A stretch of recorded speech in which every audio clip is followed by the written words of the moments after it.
ભારત દેશના લોકો ખેતી અને પશુપાલનના વ્યવસાય સાથે જોડાયેલા છે, જેમાં સૌથી વધુ તો ગાયના ફાર્મ હશે, કારણ કે તે સારી કમાણી કરી આપે છે. પણ તમને ખબર છે કે ડોંકી ફાર્મમાં પણ એટલી જ કમાણી છે?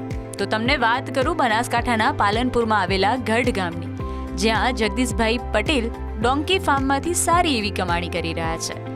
જગદીશભાઈ પાસે હાલ 16 જેટલા ગધર્ભ છે, જેમાંથી 10 જેટલા ગધર્ભ દૂધ આપે છે. આ 10 ગધર્ભ રોજનું અંદાજે 4 લીટર જેટલું દૂધ આપે છે, એટલે કે એક ગધર્ભ 300 થી 400 ગ્રામ જેટલું દૂધ આપે છે.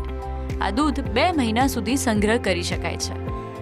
ગધર્ભના 1 લીટર દૂધની કિંમત 3000 રૂપિયા જેટલી હોય છે, અને આ દૂધને -ડિગ્રીમાં રાખી તેમાંથી પાવડર પણ બનાવાય છે, જેની નેશનલ અને ઇન્ટરનેશનલ માર્કેટમાં 1 કિલોના 30,000 રૂપિયા જેટલી કિંમત હોય છે.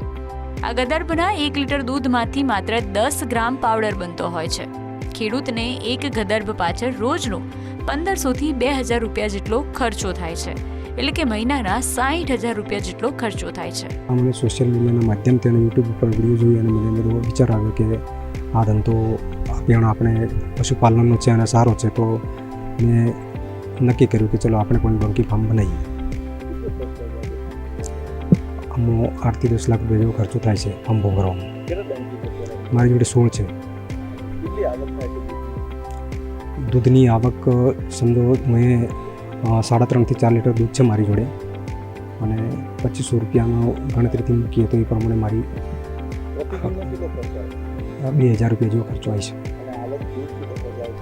દૂધ 2500 રૂપિયા જેવું, મતલબ દૂધ જતું નથી, પણ એનો પાવડર બનાવીને પ્રોસેસ ચાલુ છે. શરૂઆતમાં જ્યારે જગદીશભાઈએ આ ફાર્મ શરૂ કર્યું ત્યારે અનેક પ્રકારની વાતો થતી હતી. જો કે ધીમે ધીમે હવે આ દૂધની કિંમત અને તેની પ્રોડક્ટની કિંમત સમજતા લોકો હવે આ ફાર્મની મુલાકાત લઈ રહ્યા છે. લોકોની સાથે સરકાર પણ હવે આ નવી પશુપાલનની પહેલની નોંધ લઈ રહી છે.